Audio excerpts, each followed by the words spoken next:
Hello दोस्तों, मैं हूं दिनेश किवोरा। आप सबका स्वागत है इस कार्यक्रम के अंदर। दोस्तों, सोमवार का दिन है तो रोजी रोटी का दिन है, रोजी रोटी का दिन है तो नयन पारिक भाई का दिन है। नयन पारिक जी, नमस्कार। Thank you so much Dinesh ji. स्वागत है आपका। और आज सोमवार का दिन थोड़ा आपाधापी भी रहती है थोड़ी। क्या कि हफ्ते की शुरुआत होती है तो कुछ बहुत सारी चीज़ें जो पिछले हफ्ते से पेंडिंग पड़ी होती हैं वो भी आ जाती हैं। खैर, ज़्यादा देर ना करते हुए कहेंगे, आज बात करने जा रहे हैं हम एसेंशियल गुड्स के जो ड्रग्स हैं हमारी। खास तौर से पहली तारीख से उसका 11% एग्जैक्टली 10.8% के रेट अप होने जा रहे हैं। और इन एसेंशियल ड्रग्स में देखा जाए तो चाहे हार्ट डिसीज़ भी हो, डायबिटीज़ हो, ब्लड प्रेशर हो, या और बहुत सारी जो ज़रूरी ड्रग्स जिसके दाम कई सालों से बढ़ाए नहीं गए थे, अब वो बढ़ने शुरू हो रहे हैं। गवर्नमेंट ने परमिशन दे दी है 10% अप करने की, तो आम आदमी के लिए बहुत बड़ा जोल्ट है कि जहाँ सपोज़ करो उसको 2000 का बिल था, वो 2200-2300 रुपए का बिल हो जाएगा। साथ में कुछ थोड़ा-सा क्रिप्टो के केंद्र में कुछ ना कुछ चल रहा है इस टाइम। कुछ बड़ी फ्लूड टाइप की सिचुएशन है, सरकार क्या निर्णय ले रही है समझ नहीं आ रहा है। और थोड़ा-सा स्टॉक एक्सचेंज पे बात करेंगे कि स्टॉक एक्सचेंज किस दिशा में जा रहा है। नयन भाई, स्वागत है। और बहुत ज़्यादा डिले नहीं करेंगे, बहुत ज़्यादा भूमिका भी नहीं बाँधेंगे आज। तो सबसे पहले तो एसेंशियल ड्रग्स, ये बहुत बड़ा झटका है कॉमन मैन के लिए, इंडिया में एट लीस्ट। देखिए, मुझे तो और भी ये चीज़ थोड़ी सी तकलीफदायक इसलिए लगती है कि ये सब ऐसी ड्रग्स है जो लोगों को ज़िंदगी भर लेनी है। देखिए, जी, ब्लड प्रेशर की दवाई ऐसे है कि एक बार चालू हो गई तो वो आपकी ज़िंदगी भर ख़त्म नहीं होती, ना डायबिटीज़ की ख़त्म होती है। तो ये सब जो डिजीज़ की दवाइयाँ हैं, वो सब ऐसे डिजीज है जिसको आपको ऐसा नहीं है कि तकलीफ हुई ले ली, अच्छा हो गया। जैसे आपकी तबीयत थोड़ी सी नासाज है, अभी तबीयत थोड़ा सा ड्रग ले लेंगे, दवाई ले लेंगे, ठीक हो जाएगा, फिर लेने की जरूरत नहीं है। ये जब ये जो दवाई के दाम बढ़ रहे हैं वो मेरे ख्याल से ऐसी दवाइयां हैं जो कि हमेशा आपको लेनी है, पूरी जिंदगी लेनी है। तो इसीलिए उसका जो मार है वो आपको बड़े लंबे टाइम तक, ऑलमोस्ट जब तक आप जिएंगे तब तक झेलना है। और इसीलिए सरकार मेरे ख्याल से कोशिश कर रही थी कि इसको ना बढ़ाए, पर unfortunately for all of us ये भाव बढ़ रहे हैं।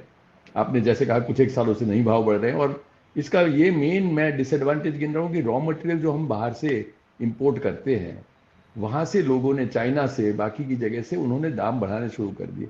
एंड चाइना की स्ट्रेटेजी अब ये है कि इतने साल तक उन्होंने बिना प्रॉफिट के या कम प्रॉफिट पे बेचा है, अब जाके मार्केट पूरा कवर हो गया है और कोई अल्टरनेटिव रहा है नहीं रहा, तो उन्होंने बढ़ाना शुरू कर दिया है। जी, और जी, इसका जी। हम लोग सब, चाइना पे जो ओवर डिपेंडेंस पूरी दुनिया का है, उसका हम लोगों को कहीं ना कहीं मूल चुकाना है। और ये एक ऑलमोस्ट हम मूल चुका रहे हैं। और ये असर सब पे पड़ेगा। और मैं ये मानता हूँ कि यदि सरकार पे कहीं ना कहीं ये एक सोशल सेक्टर को मान के और इसको एक ज़रूरत मान के लोगों की, रोटी कपड़ा और मकान जैसे समझ रहे, ऐसे ही है दवाई और हेल्थ केयर। और दवाई और हेल्थ केयर पे क्योंकि अभी कोविड के कारण काफ़ी फोकस है, तो मैं समझ रहा हूँ एक बजट एलोकेशन भी है, एक मंशा भी है लोगों की कि हेल्थ केयर का लोगों का जो है अभी सिचुएशन, उसमें सरकार की मदद की ज़रूरत है। तो सरकार यदि कोई ना कोई तरीके से इसको जल्द से जल्द या अभी भी सोचे और किसी तरीके से इसके मार से लोगों को बचा ले, तो मेरे ख्याल से लोगों की बड़ी मदद होगी। और हेल्थ सेक्टर में ऑलरेडी अलॉटमेंट है, एलोकेशन है, तो ये मुझे एक पॉसिबल लग रहा है। पर तब तक रोजी रोटी देखने वालों को तो अपने आप को तैयार करना ही है। लाइफस्टाइल में थोड़ा सा चेंज लाइए, जहां तक हो सके ये दवाइयों से छूटिए, कोई ना कोई तरीके से अपनी लाइफ, ये सब लाइफस्टाइल डिजीज है, तो इसमें कोई तरीके से इसमें यदि आप कर नयन सकते भाई हैं। इसमें नयन जी, भाई, जितनी भी सर्जरीज हैं जो उनकी दवाई आती हैं, इवन हार्ट सर्जरीज की भी दवाइयां जो आती हैं, वो भी इंक्लूड है इस एसेंशियल वो के भी, अंदर। मैं आपको बताऊं, वो बिल्कुल भी बिल्कुल। उनके उनके ऊपर भी कैपिंग है। वो सब कैपिंग अप होने जा रही है 10% की। तो ये काफी बड़ा झटका है आम आदमी के लिए, नयन भाई ये। जी, बिल्कुल सही बात है आपकी। और कोई ना कोई तरीके से यदि जो भी सरकार की ओर से मदद हो पाए, कोई राज्य सरकार आगे आके इसमें कोई लोगों को सब्सिडाइज करना चाहे, कहीं कोई फ्री दवाई का मेरे ख्याल से कोई ना कोई कैंपेन करना चाहे, हमारी यदि रोजी रोटी देखने वाले कोई ऐसे फार्मास्यूटिकल कंपनीज है जो सीएसआर के तौर पे इस दवाइयों को अपने आसपास जो लोग हैं उसको ये ये प्राइस रिवीजन से बचा ले, तो मेरे ख्याल से बहुत अच्छा होगा। बिल्कुल, बिल्कुल। अ, ये हालात अच्छे तो नहीं है, लेकिन आम आदमी जो कि हर महीने दवाइयाँ खरीदता है, मिडिल क्लास का व्यक्ति भी है, गरीब भी खरीदता है, निम्न मध्यम वर्ग का भी दवाइयाँ खरीदता है, उसके पास कोई चारा नहीं है। तो एकदम से 10-15% का इंक्रीज हो जाना। अब ये 11% तो बेसिक प्राइस है, उसके ऊपर कुछ टैक्सेस भी लग जाते हैं, बाद में जीएसटी वगैरह भी आ जाता है कम करके, तो 15% का जो इंक्रीज है बहुत हेफ्टी इंक्रीज हो जाएगा इन टोटल अगर देखा जाए तो। खैर, दूसरे केस पर आते हैं। नयन भाई, ये क्रिप्टो के ऊपर बड़ी उलझन बढ़ती जा रही है। कोई कहता है जीएसटी लगा दो, कोई कहता है इसको अ, इसके प्रोविजंस हटा दो, कोई कहता है बैन कर दो, कोई कहता है रेगुलेट कर दो। मुझे तो लगता है सरकार और आरबीआई दोनों खुद ही इतने कंफ्यूज हैं कि सारे लोग अब इस पेशो पेश में पड़े कि क्या यहाँ पर कुछ इन्वेस्ट करना चाहिए या नहीं करना चाहिए। हो क्या रहा है अल्टीमेटली? आज इनफैक्ट इकोनॉमिक टाइम्स में एक जो एडिटोरियल है उसमें मैंने देखा, वो कह रहे हैं don't square digital currency away. कि भाई जी, जो हम लोग अभी जो हमारा रवैया है उसके कारण डिजिटल करेंसीज को ऑलमोस्ट हम डरा के अपने देश से निकाल रहे हैं।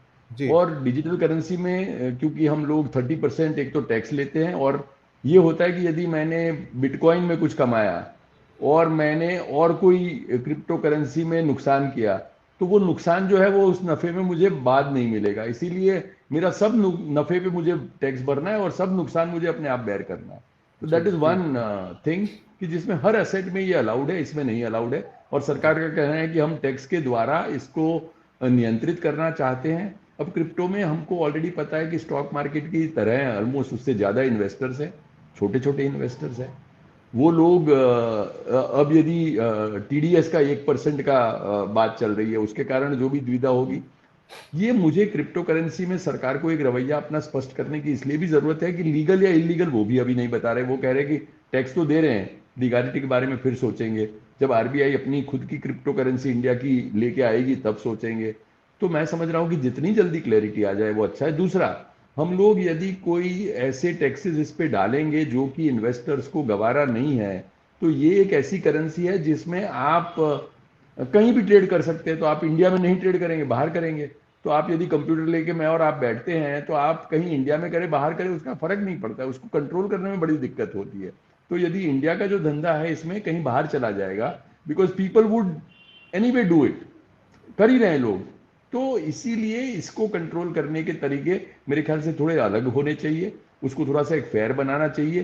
क्योंकि इससे भाग के यदि लोग बाहर चले गए तो हमारा टर्नओवर भी गया, हमारा टैक्स भी गया, और ऊपर से लोगों को हमने बाहर निकाल दिया, वो डिसएडवांटेज हुआ। तो ये कोई फिजिकल चीजों से, लिमिट से, फिजिकल बाउंड्री से बांध लेने वाली चीज नहीं है, ये डिजिटल है।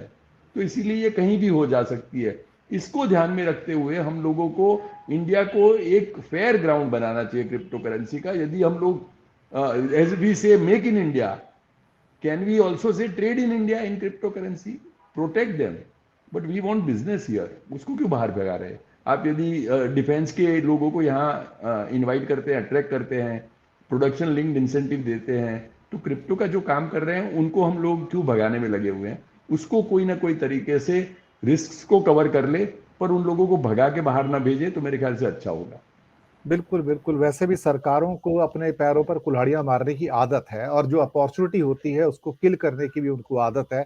और जब तक उनको वापस से अकल आती है, दिमाग चलता है, तब तक बाजी हाथ में से निकल चुकी होती है, देखा जाए तो पूरा का पूरा।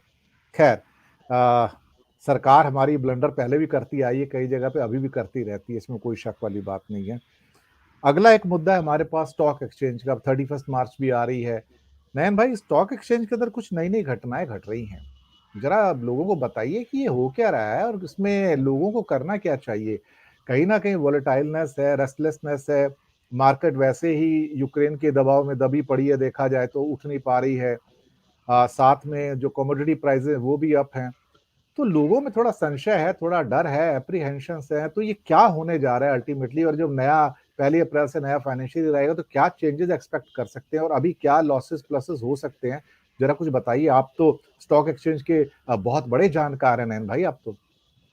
देखिए, स्टॉक एक्सचेंज में मेरे ख्याल से रोजी रोटी देखने वाले हमारे कई दर्शक होंगे जो इन्वेस्टर होंगे, क्रिप्टो में भी होंगे।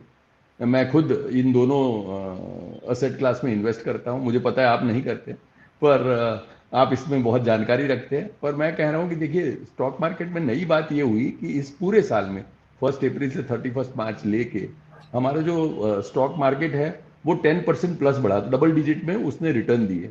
दूसरा, हमेशा हम लोग एफडीआई पे थोड़ा सा अपना दारोमदार रखते हैं कि भाई यदि एफडीआई यहाँ रहा तो अपने दाम बढ़ेंगे, यदि वो निकल जाता है तो दाम गिर जाते हैं।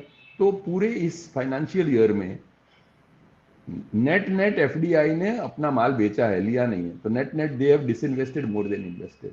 तो एक तो कोविड के हालात, उस पर वॉर का रिस्क, और वॉर होने का भी जो जो बाकी के उस पर क्रूड के जो तकलीफें थी हमने वो देखी। उसके बाद एफडीआई का निकल जाना, और उसके बावजूद इंडियन स्टॉक मार्केट का डबल डिजिट में रिटर्न देना, मैं मानता हूं कि एक हमारा जो इंडियन इकोनॉमी और स्टॉक मार्केट है वो उसका एक बल भी दिखाता है। और मैं मानता हूं कि जो भी हमारे समझ वाले जो जानते हैं, जो थोड़ी सी जानकारी रखते हैं, जो थोड़ा सा रिस्क एपेटाइट रखते हैं, और थोड़ा सा जो लॉन्ग होराइजन के लिए 5 साल प्लस के पैसे हैं, वो लोग इक्विटी से अपने आप को छुड़ा नहीं पाएंगे और इक्विटी में एक अट्रैक्टिव रिटर्न पाएंगे। अपना रिस्क रिवॉर्ड देखना चाहिए। आप हमेशा ये प्लेटफॉर्म पे बोलते हैं कि हम यहाँ किसी भी फाइनेंशियल एडवाइजरी का काम नहीं कर रहे हैं, डिस्क्लेमर हमेशा हमेशा हमारा है, और आप अपना अपने बलबूते पे डिसीजन लीजिए। पर मैं मान रहा हूँ कि स्टॉक मार्केट में डिसेंट रिटर्न के लिए हर किसी का रहना जरूरी है, क्योंकि आपके जो इंटरेस्ट रेट है 5 साल की एफडी के, आपको और मुझे पता ही है कितने कम है, तो इन्फ्लेशन को भी पूरा नहीं कवर कर पाते हैं। इस परिस्थिति में हम लोगों को अपना जो भी लॉन्ग टर्म होराइजन वाला पैसा यदि स्टॉक मार्केट में रखे, तो मैं समझ रहा हूं कि इंडियन स्टॉक मार्केट की रेजिलियंस इस साल में प्रूव हुई है कि सब तकलीफों के बावजूद, वॉर के बावजूद, कोरोना के बावजूद, एफडीआई का निकल जाने के बावजूद भी हमारा स्टॉक मार्केट आपको एक डिसेंट रिटर्न दे सकता है, और कोई एसेट क्लास आपको वो रिटर्न नहीं दे पाएगा। फिक्स्ड जी। ड्यूरेशन इन्वेस्टमेंट जो है आपकी एफडीज वगैरह है वो नहीं दे पाएगी। तो इसीलिए मैं ये एक पॉजिटिव नोट पे हमारे स्टॉक मार्केट का मूवमेंट रहा है पूरे साल का, और इसको ध्यान में रखते हुए और अपने खुद का रिस्क और रिवॉर्ड प्रोफाइल देख के और अपना लॉन्ग टर्म सरप्लस को देख के मेरे ख्याल से स्टॉक मार्केट को एक थोड़ा सा आपके पोर्टफोलियो में हिस्सा देने से एक आपके लॉन्ग टर्म रिटर्न के जो गोल है वो आप मीट कर पाएंगे, ऐसे लग रहा है। बहुत अच्छी एडवाइस दी है आपने, और बल्कि इससे द्वारा मुझे भी उत्साह आ रहा है कि मैं भी आपके साथ जुड़ के आपसे कुछ कहूँ, मेरे लिए भी कुछ कर लीजिए आप। अरे बिल्कुल बिल्कुल। इनफैक्ट हमने देखा था कि जो इसका इंडेक्स रिलेटेड, जैसे इंडेक्स में आपको कोई ज्यादा माइंड नहीं अप्लाई करना है, तो इंडेक्स वाले जो फंड्स है जो कि निफ्टी के जैसे 50 जो मेन स्टॉक्स है उसी में ले लिया, कुछ भी ना सोचा, उससे भी पिछले 12 साल के हम रिटर्न देख रहे थे कहीं, तो 12 साल के average compounded annual growth rate जो हम कैगर बोलते हैं, तो एनुअल रिटर्न इज 12% प्लस। तो इसीलिए उसमें कोई आप छोटे मोटे शेयर में रिस्क नहीं लेते हैं, निकलते नहीं है, डालते नहीं है, पूरे 5-10 साल के लिए रहते हैं, तो भी मेरे ख्याल से आपको एक डबल डिजिट में डिसेंट रिटर्न मिलता है। और इसी से प्रोत्साहित होकर हम तो कहीं बात कर रहे थे कि आपके कोई रिटायरमेंट के फंड भी हो तो उसमें से कोई पोर्शन आप इंडेक्स लिंक्ड फंड्स में करने का सोच सकते हैं। बिल्कुल आपने सही कहा। तो दर्शक मित्रों, इतनी अच्छी सलाह मिल रही है आपको बैठे बैठाए रोजी रोटी के अंदर, वो भी नयन भाई के द्वारा, तो ज़रूर आप भी उनमें इन्वेस्ट कीजिएगा। मैं भी सोचूंगा, हो सकता है आगे चल के। फिलहाल तो बैंकों में विश्वास चल रहा है। तो खैर, अभी समय की बाध्यता को देखते हुए और खासतौर से हमारे मेहमान की समय की बाध्यता को देखते हुए हम आप प्रोग्राम को रोजी रोटी को यहीं पर अंत करेंगे। आप सबका शुक्रिया अदा करेंगे कि आप हमारे साथ जुड़े, और हमेशा की तरह सोमवार को हम फिर से आपके सामने आए। हालांकि पिछले हफ्ते थोड़ा सा किसी कारणवश ये डिले हो गया था। तो नयन भाई, बहुत-बहुत धन्यवाद आपका, आप हमारे साथ जुड़े और बहुत महत्वपूर्ण जानकारियाँ आपने दर्शकों के साथ शेयर की हैं। शुक्रिया आपका। बहुत जल्दी अगले सोमवार फिर मिलेंगे नयन भाई के साथ में, नई खबरों के साथ, नए मुद्दों के साथ। बहुत-बहुत धन्यवाद आप सबका। Thank you so much.